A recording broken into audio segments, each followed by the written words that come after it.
Imagine the fallout when a key USA basketball decision-maker is exposed seemingly fabricating stories about Caitlin Clark and the Indiana Fever's loyal followers on her very own podcast.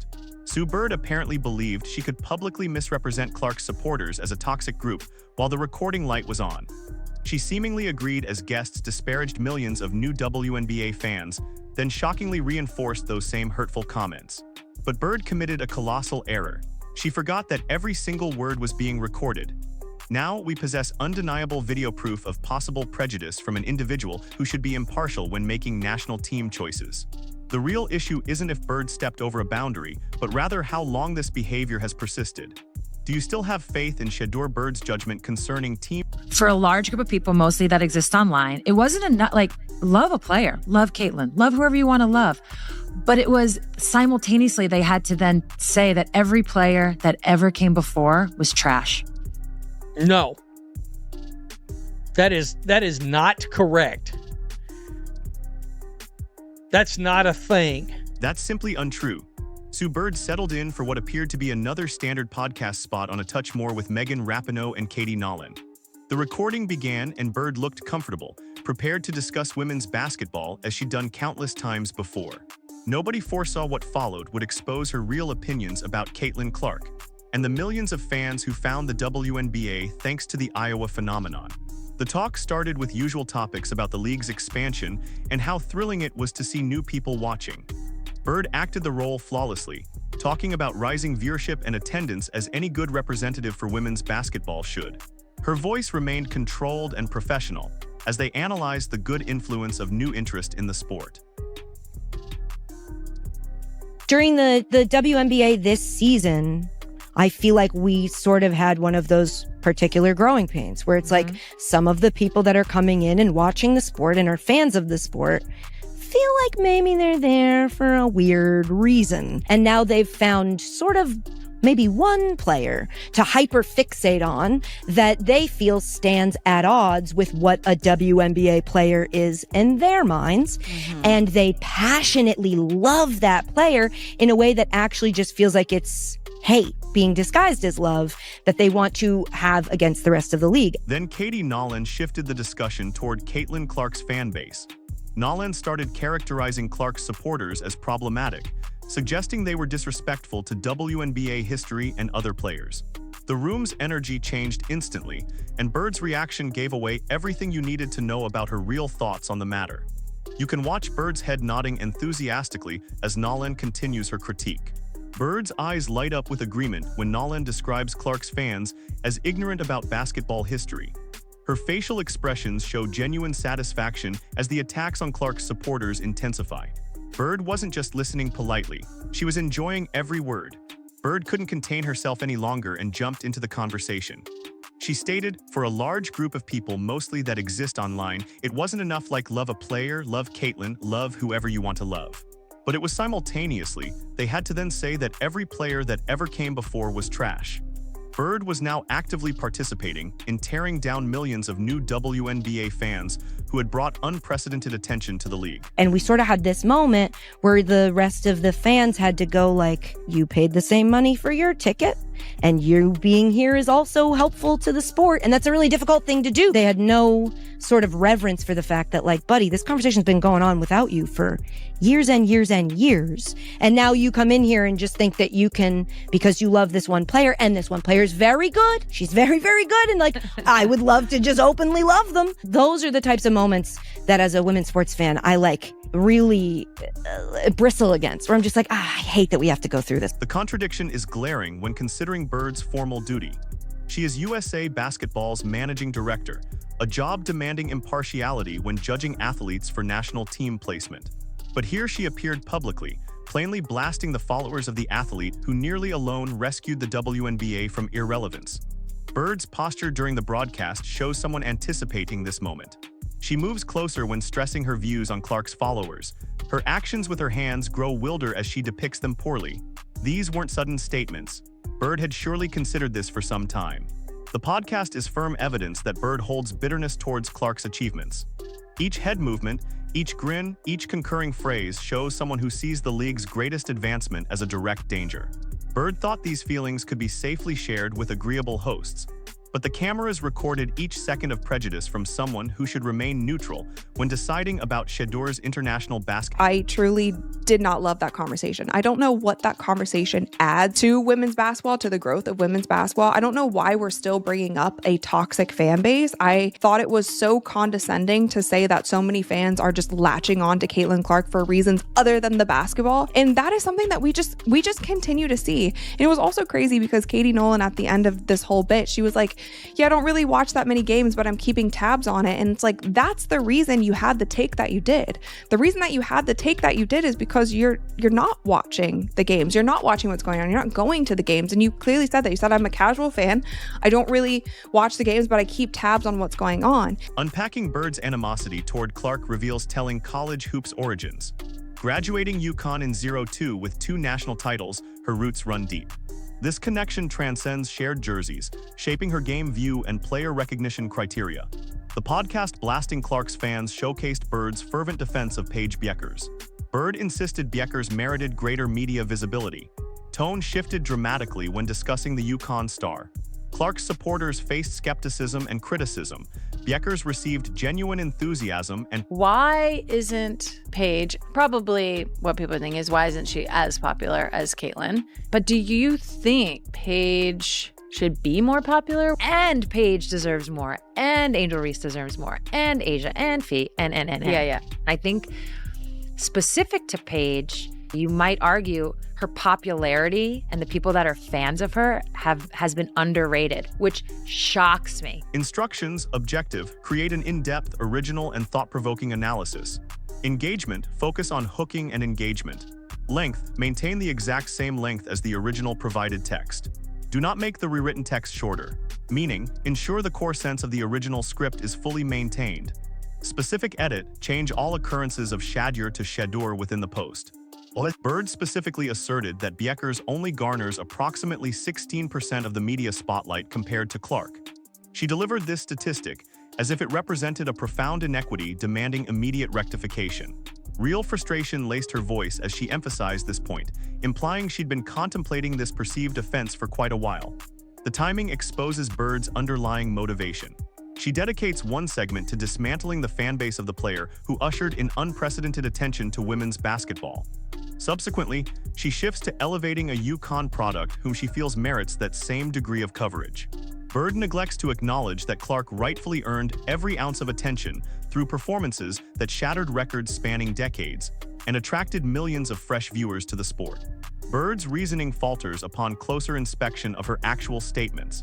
She's essentially contending that the player who single-handedly rescued the WNBA from obscurity somehow receives excessive praise. Conversely, she desires the media to artificially inflate coverage of Bueckers to mirror Clark's organically attained prominence. This isn't about impartiality. It's about Bird leveraging her vast platform to champion players from her alma mater while downplaying Clark's accomplishments. I can't believe that we're still doing this. Really. There is this seeming desire to be able to wish or will other players into Caitlin Clark's level of popularity. And that is not something you can just make happen. You can't say it and make it the case. UConn devotion runs deeper than mere feeling. Bird now wields considerable authority as USA Basketball's managing director, granting her direct control over national team selections. She's effectively leveraging that role to openly promote players from her university, while concurrently diminishing the league's most prominent figure. Bird implies that news sources ought to reallocate their focus to afford Bueckers greater visibility. She pointedly omits that Clark garnered that spotlight by providing displays that enthralled spectators nationally. Bird regards media coverage as if it should be distributed evenly instead of attained via remarkable performances and audience interaction. The clash of interests grows undeniable. The individual tasked with assessing players for Team USA is publicly arguing against the player who attracted more focus to women's basketball than practically anyone lately. Bird's UConn partiality isn't simply visible. It's guiding her judgment process in manners that might impact Clark's global career prospects. Bird's remarks expose someone who perceives Clark's triumph as a danger to the UConn basketball heritage rather than a favorable advancement for women's sports generally. And I think people forgot how popular and how engaging Paige is and how people are drawn to her. She should be followed and covered in a way that is similar to what we saw with Caitlyn, because that's how popular she is. Yeah. It's not to compare them, and it's not to diminish Caitlyn. That's not what it's about. Right. It's just about talking about Paige. I think it was undervalued, underrated. Bird depicted Clark's supporters as toxic and harmful to women's basketball. But the real statistics reveal a drastically different narrative regarding the true identity of these enthusiasts and their positive contributions to the sport. The data doesn't merely challenge Bird's assertions. It obliterates them completely. WNBA attendance nearly doubled during Clark's initial season. Fever matchups that previously attracted approximately 5,000 spectators suddenly boasted sold-out venues accommodating over 17,000 attendees. These weren't hostile agitators seeking to instigate trouble. These were families, often with young girls sporting Clark jerseys, enthusiastically celebrating each successful three-point shot and familiarizing themselves with the names of her teammates, such as Kelsey Mitchell, Lexi Hall, Sophie Cunningham, and Aaliyah Boston, remarkable athletes in their own right, whose prominence was amplified due to Clark. Television viewership presents an even more compelling narrative. Clark's contests averaged exceeding 1 million viewers throughout her inaugural season. Contrast that with standard WNBA games, which frequently struggled to attain 200. Person who was like, all this stuff was happening before any of you got here. And it's like, okay, and it was millions of less people. It was millions of less people talking about the WNBA before the new fans got here. So to single out, once again, like I said, in 2025, to target a group of fans felt like was very condescending. The internet buzzed as young girls uploaded videos mimicking Clark's iconic long-range shots. Moms and dads posted clips of their children bouncing basketballs, decked out in number 22 Fever jerseys. Bird inexplicably interprets this widespread passion as a danger to the game, instead of the biggest boon it's had in years. The crowds at Fever games sharply disprove Bird's depiction of Clark's fans as uneducated rabble-rousers. You witness families spanning generations enjoying games together, grandmothers escorting their granddaughters to experience Shedeur play in person, little boys peppering their parents with questions about WNBA teams, and players after seeing Shedeur's dominance on the court. Shedeur injected more capital into the WNBA in a single season than many players bring in over entire careers. Ticket sales, merchandise profits, TV agreements, and sponsorships all skyrocketed due to the spotlight Shedeur brought to women's basketball. Bird addresses this financial bonanza. It's this weird thing in the WNBA space, and specifically in WNBA media. It's like you can trash Caitlin Clark as much as you want to, and you can't even push back on it. You can say whatever you want about her. You can say whatever you want about her fans, but you can't push back because, like, oh, they're right. There is a small section of fans who aren't really that great. Bird claims Clark's fans don't respect basketball history. But surveys show most new viewers actively research other players and teams after discovering the league through Clark. They're learning about legends like Diana Taurasi and current stars like Aja Wilson. They're expanding their knowledge rather than dismissing the past. The real issue becomes clear when you examine what Bird actually accomplished versus what Shedeur has already achieved. Bird never brought this level of mainstream attention to women's basketball during her entire career. She never filled arenas consistently or drew millions of television viewers to regular season games. She never inspired young girls across the country to pick up basketballs and dream of playing professionally. Every single metric proves Bird is lying about Shedeur's impact on the sport. Attendance, viewership, merchandise sales, social media engagement, and economic growth all reached unprecedented levels because of Shedeur's arrival in the WNBA. Bird's podcast comments look exactly like what they are: jealousy. Sports fans are allowed to want to consume any particular player and or team and or franchise and or league that they want to. Okay? Now, what's hilarious is in all sports fandoms, I mean, you've got fans out there that think Josh Allen and Tom Brady are trash. Those fans exist, right? Here's the thing. Nobody thought the players that came before them were trash. No fans came into this league and thought that. Bird's podcast comments create a massive problem for Clark's future with Team USA. As managing director of USA Basketball, Bird now holds direct influence over roster decisions for the 2026 FIBA Women's World Cup and the 2028 Summer Olympics. Clark's path to representing her country runs straight through someone who just went on record attacking her fan base as toxic and problematic. The timing makes Bird's bias even more concerning. Major international competitions are approaching, and roster decisions will happen within the next 2 years. Bird's comments weren't made in some distant past when she held no power over Clark's career. These attacks happened while Bird actively serves in a position that could determine whether Clark ever wears a USA basketball jersey again. Bird's influence extends beyond just her own vote. Other USA basketball officials watch what their managing director says and does. They see Bird criticizing Clark's supporters and defending UConn players like Paige Beakers. These officials might start questioning whether selecting Clark brings unwanted controversy, especially when their boss has made her feelings. And to go out there, you're the what, managing director or something of USA basketball? It is frightening to me that you are going to make decisions potentially about who's representing our country in Team USA. All because you don't like the fact that we don't want to consume your agenda. Clark's teammates are witnessing this institutional attack firsthand.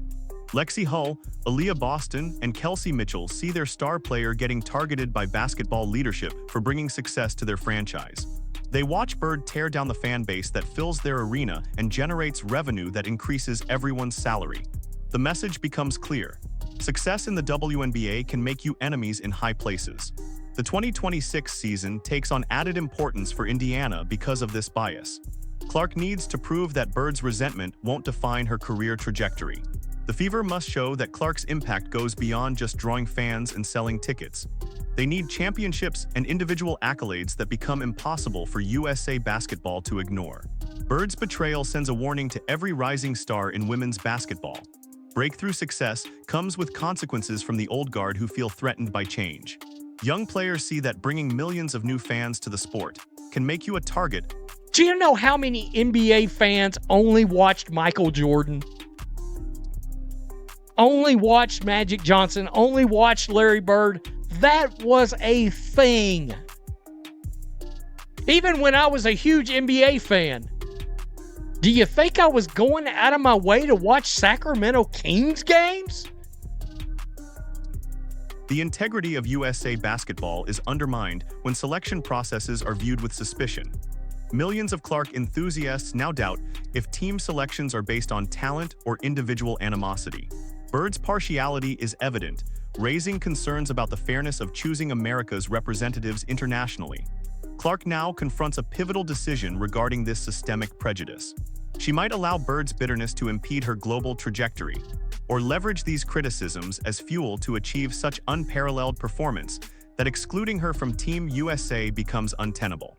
Her subsequent actions will dictate whether she realizes her ultimate potential on basketball's grandest platform. The lasting impact transcends Clark's personal journey.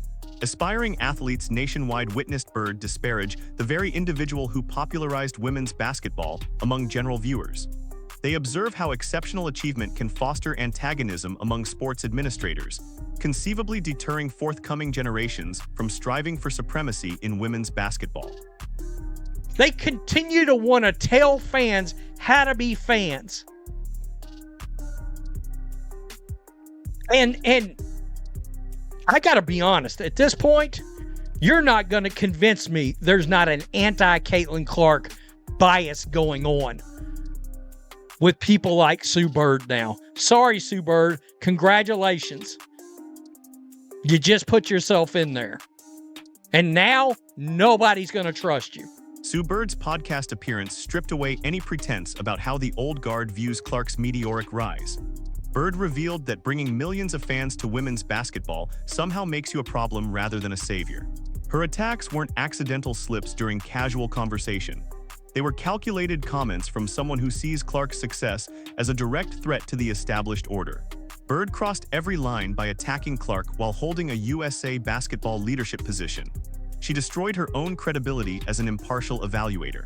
Now Clark must decide whether she'll let this institutional bias define her limits or use it as fuel to reach heights that make excluding her impossible. Do you trust Sue Bird when it comes to Team USA selection?